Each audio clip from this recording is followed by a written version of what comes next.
dari Haryanto KDR. Shalom Hope Channel, saya mau tanya, di manakah tabut perjanjian sekarang berada? Mohon penjelasannya. Terima kasih, Tuhan Yesus memberkati. Silakan pendeta. Terima kasih. Di manakah tabut perjanjian sekarang kita berada? Tabut perjanjian itu adalah sebuah tempat atau wadah, di mana di dalam tabut itu terdapat perjanjian Allah dan umatnya. Apa yang terdapat di dalam tabut perjanjian itu? Sekarang coba kita buka Keluaran pasal yang ke-25.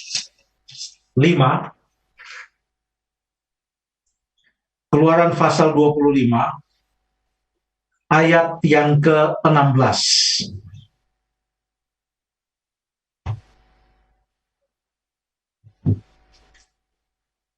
Silakan tolong dibaca. Keluaran 25 ayatnya yang ke-16. Dalam tabut itu haruslah kau taruh loh hukum yang akan kuberikan kepadamu. Terima kasih. Dalam tabut itu haruslah kau taruh loh hukum yang akan kuberikan kepadamu. Dan loh hukum itu 10 perintah Allah, itulah yang disebut sebagai tanda perjanjian Allah dengan umatnya pada saat itu. Makanya tabut itu disebut sebagai tabut perjanjian. Dan tabut itu menurut catatan Keluaran pasal yang ke-25 ini, kalau kita baca mulai ayat yang ke-10, itu diberitahukan dia punya rancangan, desainnya, terbuat dari apa, berapa ukurannya, apa yang harus melapisi kayu yang dari apa terbuat tabut itu.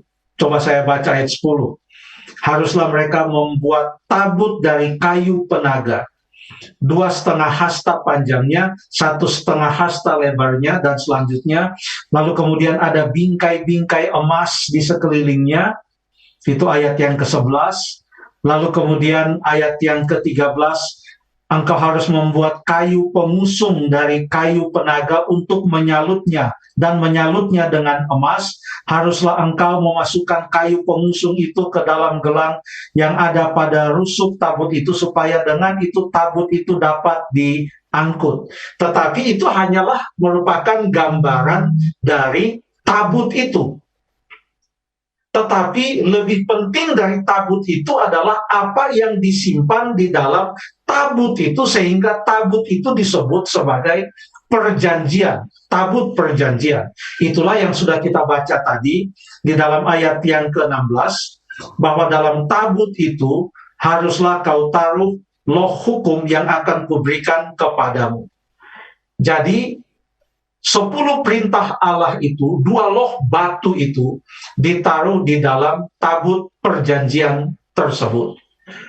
Pada waktu orang Israel keluar dari Mesir, setelah tabut itu dibuat sesuai dengan petunjuk yang Tuhan berikan, mulai saat itu, sejak tabut itu dibuat, lalu kemudian Tuhan Allah memberikan 2 loh batu itu, dan 2 loh batu yang baru setelah 2 loh batu yang pertama itu dihancurkan oleh karena bangsa Israel melanggar perintah Allah, dan 2 loh batu itu ditaruh di dalam tabut perjanjian itu. Maka kemana saja orang Israel pergi, mereka akan bawa itu tabut perjanjian.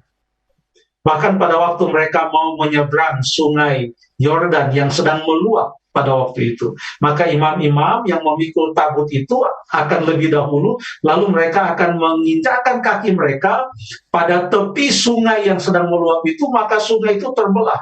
Jadi itu menggambarkan penyertaan Tuhan dan kehadiran Allah di tengah-tengah mereka, oleh karena mereka setia pada perjanjian yang mereka ikat dengan Allah, yang ditandai isi dari perjanjian itu adalah 10 perintah Allah itu. Lalu kemudian dalam perjanjian lama, tabut itu disebutkan juga, contohnya dalam buku 1 Samuel pasal yang ke-4. Pada waktu itu orang Israel pergi berperang. Lalu kemudian dalam peperangan melawan orang Filistin, bangsa Israel kalah. Setelah bangsa Israel kalah, apa yang mereka lakukan?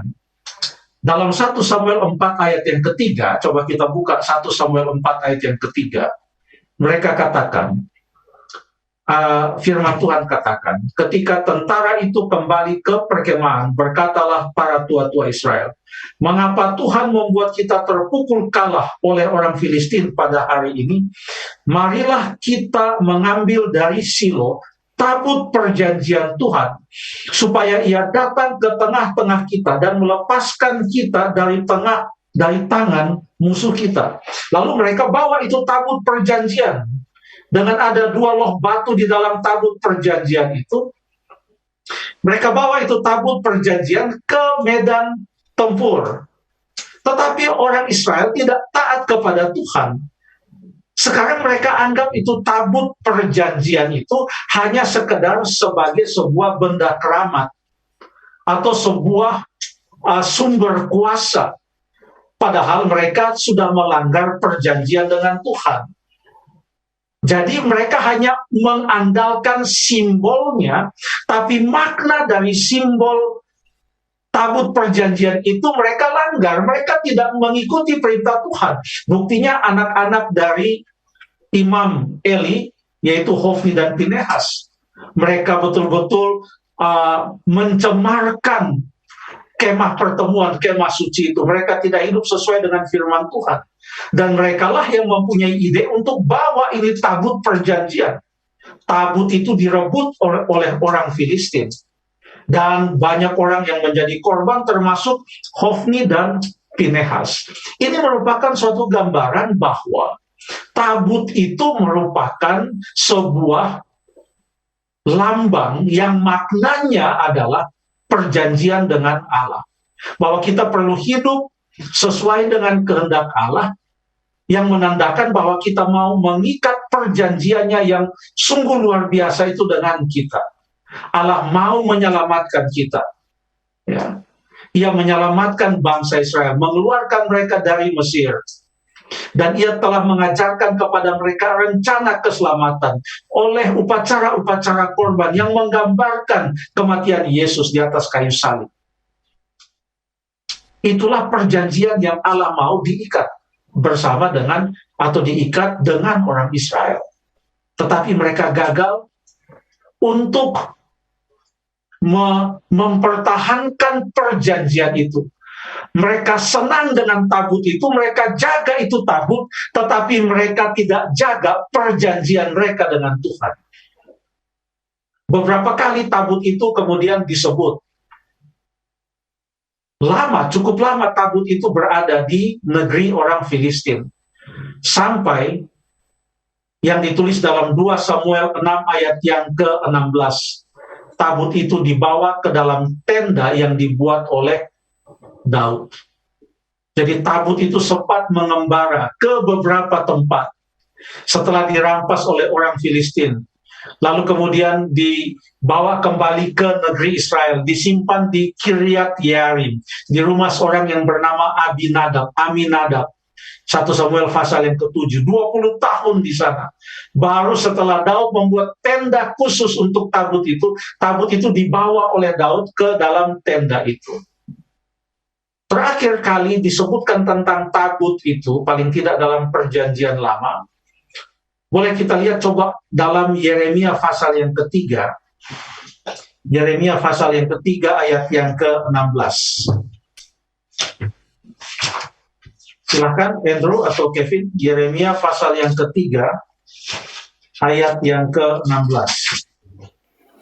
Yeremia 3 ayatnya yang ke-16. Apabila pada masa itu kamu bertambah banyak dan beranak cucu di negeri ini, demikianlah firman Tuhan, maka orang tidak lagi akan berbicara tentang tabut perjanjian Tuhan. Itu tidak lagi akan timbul dalam hati dan tidak lagi akan diingat orang. Orang tidak lagi akan mencarinya atau membuatnya kembali. Terima kasih. Ini cukup menarik. Sebab disebutkan di sana akan tiba saatnya orang tidak akan lagi mengingat akan tabut itu. Apakah itu akhir dari perjanjian antara Allah dengan umatnya? Sebab dikatakan dalam ayat 16, orang tidak lagi akan berbicara tentang tabut perjanjian Tuhan. Itu tidak lagi akan timbul dalam hati dan tidak lagi akan diingat orang. Tabut itu. Nah, yang menariknya adalah ini Yeremia berbicara dari Israel tentang orang-orang dari Yerusalem, tentang orang-orang yang ada di pembuangan. Jadi boleh kita lihat bahwa dari ayat ini ada petunjuk kemungkinan besar tabut itu tidak ditemukan lagi setelah Nebukadnezar membawa dan merusak atau menghancurkan kota Yerusalem, termasuk bait suci itu, lalu kemudian membawa orang Israel, orang-orang dari negeri Israel ke Babylon sebagai buangan, dibawa ke Babylon. Maka kita tidak tahu lagi, tidak bisa ditelusuri lagi di mana tabut itu berada. Tetapi kabar baiknya adalah ada sebuah transisi di sini. Ini di kitab Yeremia pasal yang ketiga. Kenapa ada sebuah transisi? Karena di dalam kitab yang sama, di mana Allah berfirman melalui nabi yang sama, yaitu Nabi Yeremia, dalam konteks yang sama, yaitu tentang orang Israel yang berada di negeri buangan di Babylon, ada sebuah transisi dari tabut perjanjian itu kepada suatu hal yang baru. Sekarang coba kita lihat, apa itu? Masih di dalam kitab Yeremia. Kita baca dalam Yeremia pasal yang ke-31. Yeremia pasal yang ke-31, ayat yang ke-31 sampai ayat yang ke-33. Yeremia 31 ayat 31 sampai ayat yang ke-33. Sesungguhnya akan datang waktunya, demikianlah firman Tuhan, aku akan mengadakan perjanjian baru dengan kaum Israel dan kaum Yehuda. Berbicara tentang perjanjian baru. Tadi kita baca dalam kitab Yeremia juga, pemirsa tentu masih ingat, Yeremia 3 ayat 16 yang menuliskan tentang tabut perjanjian itu tidak akan diingat lagi. Apa yang tidak akan diingat lagi? Tabut perjanjian itu, bukan perjanjian itu. Tabut itu tidak akan diingat lagi. Apakah dengan tidak adanya tabut itu maka tidak ada lagi perjanjian itu? Apakah dengan tidak ditemukan lagi tabut itu maka perjanjian Tuhan dengan orang Israel berhenti sampai di situ? Tidak. Justru sekarang ada sebuah transisi dari perjanjian yang ditaruh di dalam tabut itu kepada sebuah perjanjian yang disebut perjanjian baru, bukan berbicara tentang 27 kitab perjanjian baru, tapi perjanjian episode yang baru antara Allah dan umatnya yang ditaruh bukan lagi pada tabut itu, tapi di mana? Kita baca terus dalam ayat yang ke-32, bukan seperti perjanjian yang telah kuadakan dengan nenek moyang mereka pada waktu aku memegang tangan mereka untuk membawa mereka keluar dari tanah Mesir. Perjanjianku itu telah mereka ingkari. Bukan Allah yang ingkari. Orang Israel yang melanggar perjanjian itu. Meskipun aku menjadi Tuhan yang berkuasa atas mereka. Demikianlah firman Tuhan. Lalu ayat yang ke-33 dikatakan, tetapi beginilah perjanjian yang kuadakan dengan kaum Israel sesudah waktu itu, demikianlah firman Tuhan. Aku akan menaruh Tauratku atau hukumku Sama Taurat dan hukum.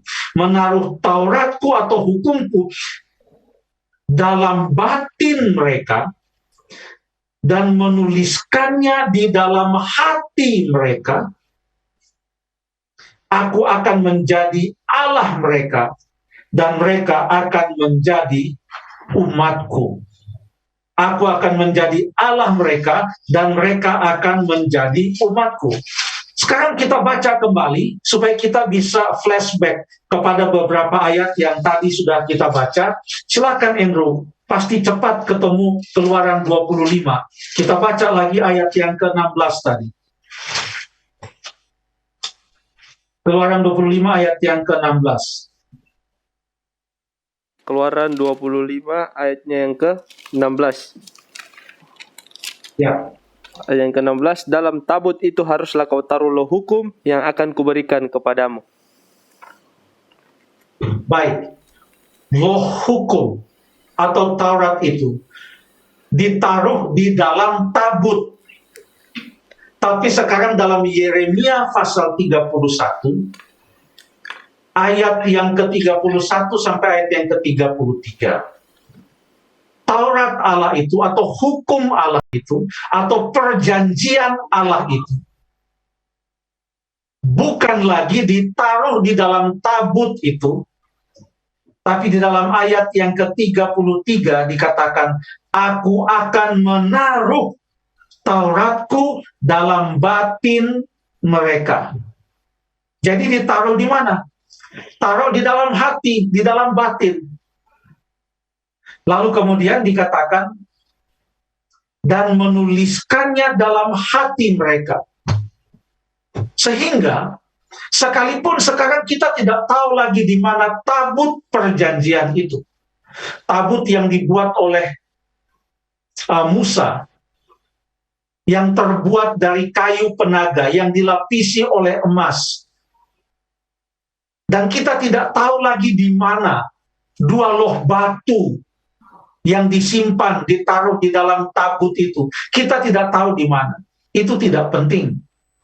Karena Allah melanjutkan perjanjiannya, dan ia menaruh Tauratnya, hukumnya, perjanjiannya, bukan lagi di dalam tabut itu, tapi dia taruh itu di dalam hati manusia. Dia tuliskan itu dalam hati manusia. Perjanjian yang mana? Hukum yang mana? Yang berbeda di sini bukan perjanjiannya, bukan isi hukumnya. Yang berbeda di sini sekarang adalah wadahnya.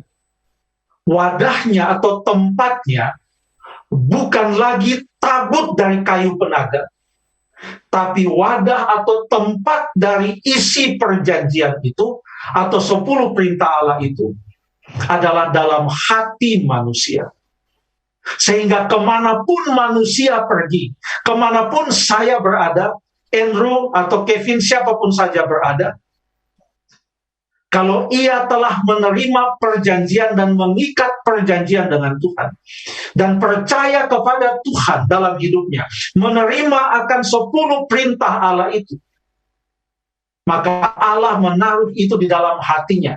Dan dengan pekerjaan Roh Kudus, akan selalu mengingatkan orang itu, bahwa di dalam hatinya, Allah telah menaruh kehendaknya.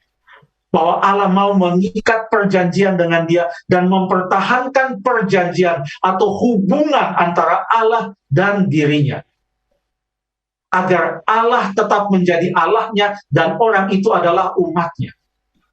Supaya kematian Tuhan Yesus di atas kayu salib itu yang mengesahkan ikatan perjanjian yang merupakan jaminan keselamatan oleh karena percaya kepada Yesus Kristus yang sudah mati di atas kayu salib, maka itu akan terus menuntun orang tersebut untuk setia sampai kepada kedatangan Tuhan Yesus yang kedua kali. Jadi sekarang, sekalipun kita tidak tahu di mana tabut itu, perjanjian itu masih ada.